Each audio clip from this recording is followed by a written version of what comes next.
What's up, everyone? Welcome to the RRBG podcast. I'm joined today by Senator Scott Wiener. Thank you so much for your time. How are you today? I'm great. How are you doing? Doing good. It's my weekend. I'm excited. Head into the weekend fully vaccinated for the first time. That's great. Yeah, my 2 weeks was 2 weeks ago, and I went to see my parents last weekend for the first time in a year and a half. So it was amazing. It's crazy to think, right? The time flew by, but it's still, it's a year. I haven't seen my grandmother in a year. It's pretty nuts. This nightmare definitely made us appreciate what's important in life. That's for sure. Definitely. You are the first career politician I've had on the show, and it's an honor. I've typically try to keep myself out of the political realm, but I couldn't help myself when I saw the types of things you're working on. It's stuff that's really interesting to me, things that I feel directly affect me. Even though you represent San Francisco area and I'm in LA, it's still important, I think, in the overall picture. Yeah, I think, I know a lot of people get turned off by politics because politics can be really ugly and gross at times. But I think what gets lost in the mix is the ability in politics to actually make people's lives better. We can make, politicians can certainly make people's lives worse. And we're seeing that around the country now with some things that are happening around trans kids, et cetera. But there is an ability to do great things. And so I am actually really thrilled that there's more engagement in the political process, including at the state level, which is really impactful. Yeah, for sure. I mean, some of the stuff I've seen that you're working on that really caught my eye. Recently, you did a bill expanding outdoor drinking rules, which affects me directly because, I'm a big proponent for beer and craft breweries, small independent restaurants and bars. So can you kind of elaborate a little bit on that and explain Sure. what the bill is doing? Yeah, so we actually have two bills on it. So California's alcohol laws a lot of them are really old. Some of them are, 90, 100, 110 years old. And some of them are fine, but there are some that are really outdated. And one of the great things nothing great happened during this pandemic. It was a nightmare all around.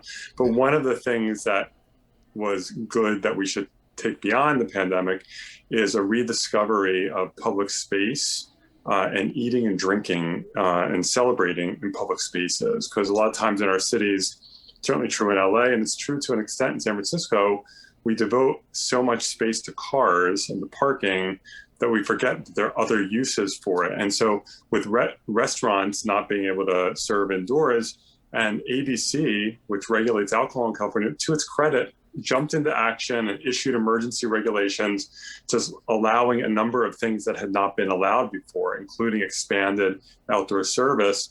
And it worked great. People love it. It's great for the restaurants and the bars, but people love it, and it activates our sidewalks and our streets. And so our legislation would allow it to continue for a year after the end of the emergency. And during that time period, the restaurants and bars can apply to make it permanent. What we're trying to do is right now, if a city or a town has like an outdoor festival, like a street festival or a festival in their town square, they can get a temporary permit to sell alcohol from stands. But if there are bars or restaurants that are literally part of the footprint of that festival, they're not allowed to sell onto the street.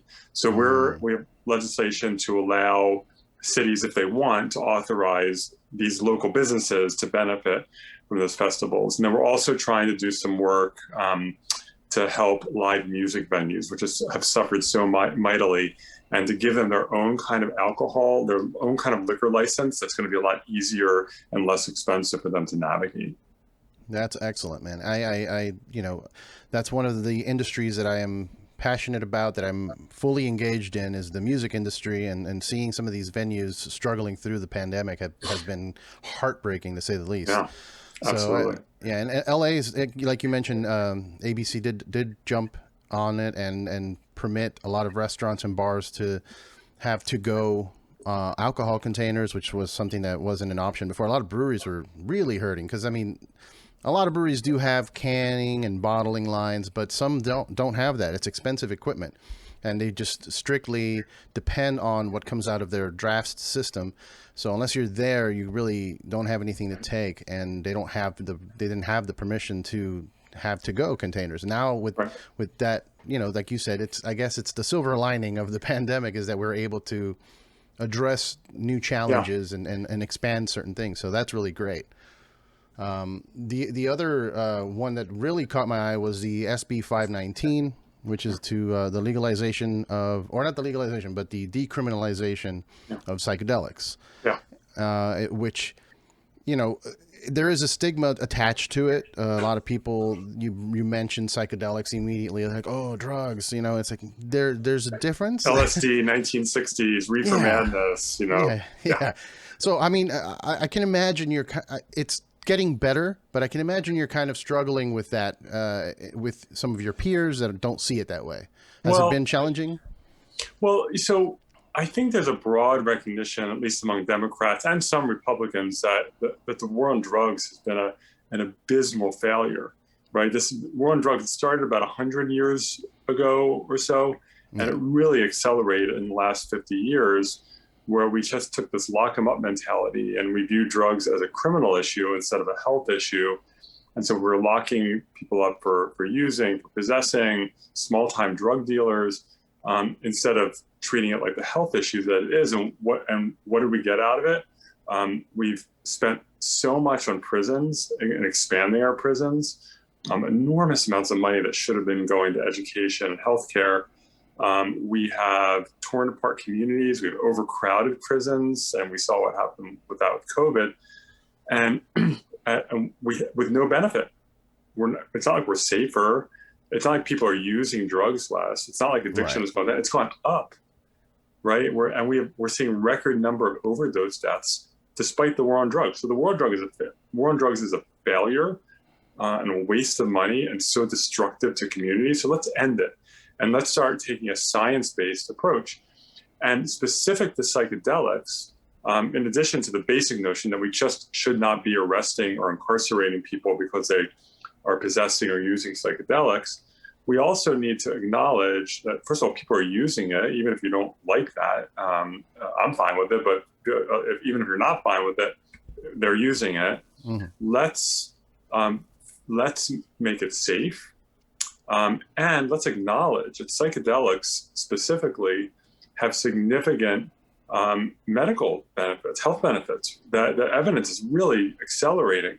That benefits in terms of treating PTSD and depression and anxiety, addiction. I know a couple who their teenage son was badly addicted to heroin, spiraling towards death. Nothing was working. They finally sent him to Mexico because it was illegal here to do a program with ibogaine, which is a plant-based psychedelic. He spent a few weeks there in this therapy program with ibogaine, has never used since. We have veterans that we're working with who, again, they have to leave the country for their PTSD, go to Peru to have psychedelic therapy so that they don't have to go into hardcore psychotropic drugs. And it works for them. So the challenge in the legislature, people understand that the war on drugs is a mess and doesn't work.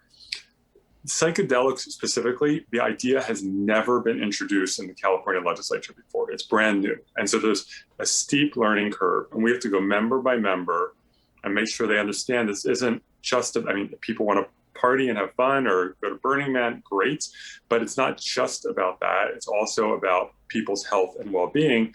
And once members who might be skeptical hear from the veterans and hear from the parents and see the science, they tend to be persuaded.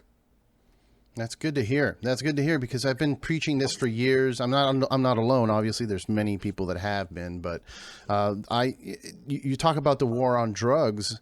What better weapon than psychedelic mushrooms that gets you out of that out of that hole of addiction, like you said, and it's something that so many people end up falling into, even by not even on purpose. Like somebody gets involved in a car accident, and they give them prescription, codeine or any kind of opiate to help with the pain, and they get addicted. Right. It's crazy. And a lot of other issues that, I mean, maybe I'm speaking maybe out of nowhere with this one, but the issue that we have with mass shootings around the country could also be solved. This is a medicine that can help you with mental health. Mass shootings are a result of mental health issues. It's not something physical, it's something that's going on in the person's head that's causing them to act that way. Yeah, I mean, yeah. In addition to just reducing the number of guns, Well, that too as we well. also have, right. I agree. There are mental health issues, and people lack access to treatment. We stigmatize mental health issues. We ignore it. We make it really hard for people to get help, and make them ashamed to ask for help. And we need to make clear to people that there's nothing to be ashamed of. Mental health issue it's a form of physical health, right? There's something imbalanced in your brain chemistry, and we need to work with medicine and therapy to help you. That's a separate thing we're doing, trying to expand treatment to mental health and addiction care, because it's really hard right now. So we just have a lot of work to do. Definitely. But it's the good fight. That's the good fight for me. It's become such a bigger issue these days, especially with the pandemic. After, we were already looking at that before the pandemic, that, social media and all this constant bombardment to your senses with entertainment and streaming and the internet was affecting people's mental health. And then we get this lockdown, and everybody, this is all they have now. They're locked in their homes using the internet to escape, and that's also affecting their mental health, and it's just going to get worse and worse. And instead of having to, like you mentioned, have to go out of the country, why not create American jobs by creating these facilities that people can go get treatment and keep it all, in the U.S.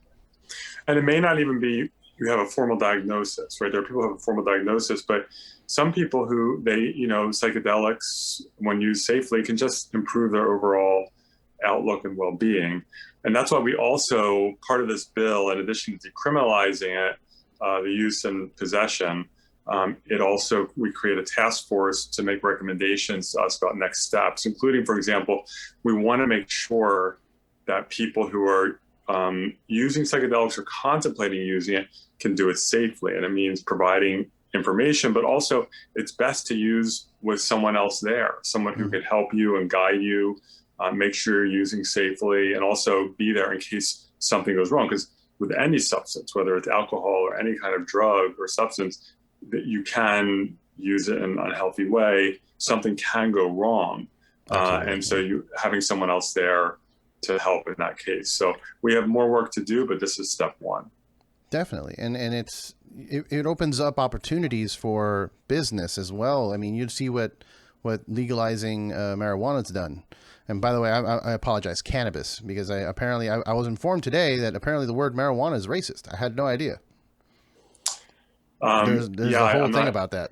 I'll have to look into that. I found out this morning. I'm like, really? Okay. But cannabis has opened up, here in LA especially, lots of businesses, lots of dispensaries and other places, cafes and whatnot. Yeah. But this can also open up, and it may, the wording may be a little off-putting for some people, but kind of like an adult daycare where when you go there and it's a safe space that you can go have the experience safely and not be out in like the forest, how people like to do, or in Burning Man, Yeah, and if we're going to move towards some sort of legalization or regulation, we want to make sure we avoid some of the mistakes we made with cannabis, where it became so commercialized that two things happened. So the communities that were most impacted by the war on drugs were sometimes sort of cut out of benefiting from the legalization. So there was an equity issue. In addition, there was an access issue because it's become very expensive to buy cannabis products at retail, or much more expensive. And so you have people who are low income, who relied on cannabis for medicine, who are struggling to access it. So we've done some work there around compassion programs. So we need to make sure that we really deeply look at what the mistakes were with cannabis legalization, and make sure we don't repeat those with psychedelics. Absolutely. Now, some of the ideas that you're bringing to the table that you're working hard on and are actually, accomplishing, which is really, that's the impressive part, because the ideas are impressive, but it's like, yeah, they make sense. But the impressive part is that you're actually making headway with some of these bills you're putting out. And I can imagine, though, because I hear it all the time. Everybody's like, "Oh, liberal California," and they're gonna destroy the state. How can we, I guess, convince some folks that are, for lack of a better word, like just opposed to some of these ideas that are kind of too crazy, too radical for them? Well, I mean, it's one of the things we love about California, that we, not on everything, there's some things like housing where we're actually quite conservative, unfortunately, but on a lot of issues, we're very progressive and cutting edge and willing to try new things ahead of other states. And then we get made fun of for being, what do they call us, a land of fruits and nuts. I'm what used to be called a fruit, a gay man. I embrace that. I love fruit. Fruit's a good thing. That we're kooky, that we're wacky, and then 5-10 years later, they're doing the same thing, right? We legalized or decriminalized medical cannabis, almost 25 years ago, and they thought we were weird. And now all these states, including Republican states, are doing the same thing. So there are issue after issue where we're out in the forefront, they make fun of us, and then they end up doing it. And psychedelics, I have to say, my Republican colleagues, they have not been voting for the bill in committee, but they haven't been hostile to it either. And they have expressed to me that they totally get why we're doing this, and they know veterans who have benefited. They just can't quite take that next step, but they're not hostile to it. And actually, right after we introduced the bill, Fox News did a whole panel discussion with some of their conservative commentators about it, who were largely in favor of the bill, because there are more and more conservatives who understand the war on drugs is a total waste of money, including like the Koch brothers and Grover Norquist and Newt Gingrich, people who I don't usually agree with at all. But they have said, like, why are we wasting all this taxpayer money locking people up for drugs when there are other approaches? So I think there is, some movement afoot, but it's still very, very slow. And law enforcement is still, unfortunately, tends to be not supportive of these efforts. Well, yeah, I mean, they've been, I guess, groomed or trained to think of drugs as a bad thing. And, there are bad, I know that there's a discussion of there's no good drugs or bad drugs, but there are some drugs that are bad. And for me, it's mostly drugs that are like made in a factory. Like fentanyl. Fentanyl's terrible. Fentanyl, meth is terrible. I lab hate creations. I hate meth. I see my own community at times getting ravaged by meth. Fentanyl is toxic. It's a poison. But they, as you know, and I know we're in agreement, they exist and people are using them. And so the law enforcement approach of, let's just lock them up. Should they be seizing big stashes of fentanyl? Yeah, absolutely. But ultimately, the people who are using, or the small-time drug dealers who are themselves probably addicted to, let's try to get them healthy and get them their lives back. Yeah. Now, what are your thoughts on law enforcement? Because I know that's another hot topic that everybody's talking about. And, my personal view on it, I don't agree with every single police officer is a bad police. Is bad. I think we do need law enforcement. Otherwise, we have complete chaos and anarchy. However, there is a severe problem, obviously, with everything that's been going on with the shootings. Yeah, I mean, so I agree. I'm not a proponent of like abolishing the police, but I think there are things that the police. I think we get lazy and we rely on the police to address societal problems that they don't need to be involved with. We don't need police to go out for calls for homeless encampments or for people who are having mental health or addiction problems. We need other forms of unarmed first responders who are health people, social workers who can go out quickly, right? Quickly, not like 6 hours later, but quickly like a first responder, but take a more holistic approach and not automatically have the person with a gun. If there's a public safety problem, that's one thing. But if we're dealing with mental health, with homelessness, we don't need officers to be constantly responding to that. And the police officers I know fully agree with that. That's not why they became a police officer, to do homeless encampment interactions. They went out to solve crime. They became cops to solve crimes. And so And, we also know that the vast majority of overwhelming majority, not over 95% or more, of police officers never fire their gun in their entire career. And last I saw, a majority never even draw their gun in their career. And so there are a lot of good police officers, but it's also the case. There's some say, oh, it's just a few bad apples. Derek Chauvin, it's not just a few bad apples. There is a systematic, even though most police officers don't do these things and are responsible and try to do the right thing. It is a systemic problem in terms of the lack of accountability and what we see, particularly towards, Black people and that just toxic relationship with the police. And so it's not the case that all cops are bad. That's absolutely not true, far from it. But it's also not the case that, oh, it's just a few bad apples. It is a systemic problem that has to be fixed. We're doing some work in the legislature this year to have decertification of bad cops. Instead of cops being able to just resign when they're being investigated and then go work for another department, we want to make sure the bad cops are permanently banned from being police officers and also have greater civil accountability when someone does something wrong. Yeah, I think all that I think better training in terms of martial arts, even just if you have the tools in your tool set in your body to control someone or restrain someone without hurting them or killing them, that I think is super beneficial, and as well as psychological exams to make sure that this police officer isn't coming in to become a police officer just to bully someone, which happens a lot.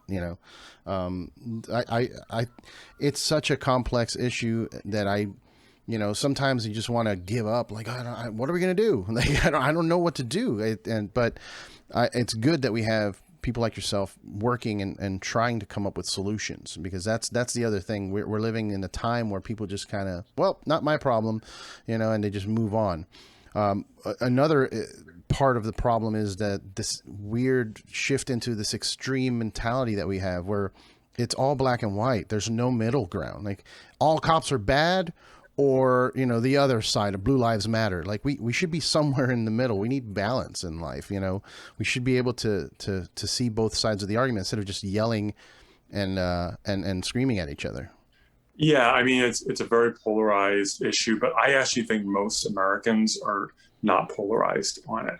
I think most Americans and most Californians want and I know this from my own community when I was in local government, representing a very liberal area, that wants police reform, wants more accountability, doesn't want bad cops on the streets, doesn't want, don't want these shootings to happen, understand the racism in the system, but also want to make sure that police are keeping their communities safe. And so I think most people see, the path to a solution. But in terms of the folks who are out in the streets and asking for defunding the police, abolishing the police, while I don't agree with abolishing the police, they bring an incredibly important voice to the conversation, and I'm glad that they're advocating and pushing and protesting and holding all of our feet to the fire. It's an important voice in this incredibly important issue. I agree 100%. I know we're out of time. I appreciate you giving me even the time you have given me. I have no business talking to a senator. I'm thrilled to be here. I love just talking to folks, and I love talking to folks in LA. I'm a Bay Area guy. We have this little rivalry, but I'm a big fan of LA. So. Oh, and I love the Bay Area. Every time I visited San Francisco and Oakland, it's been fantastic. So I have no issues there. But everybody that's interested in some of the things we talked about, follow you on all your social media. I know you're in Instagram. You're at Scott_Wiener. Is that across the board? Yes, it's for both Instagram and Twitter. It's at Scott_Wiener, I before E, like the grammar rule in Wiener, and then Facebook is Scott Wiener too, all one word. Excellent. And, thank you so much for what you're doing. I hope that, your career continues to grow. I'd like to see some of these ideas you're bringing in LA and throughout the whole state and throughout the whole country, Thank you. Well, I appreciate your time. Thanks again. Thanks for having me. Have a wonderful end of the pandemic as we move towards the end. Yeah, I'm excited. Thank you. Cheers. Thank you. Have a good one.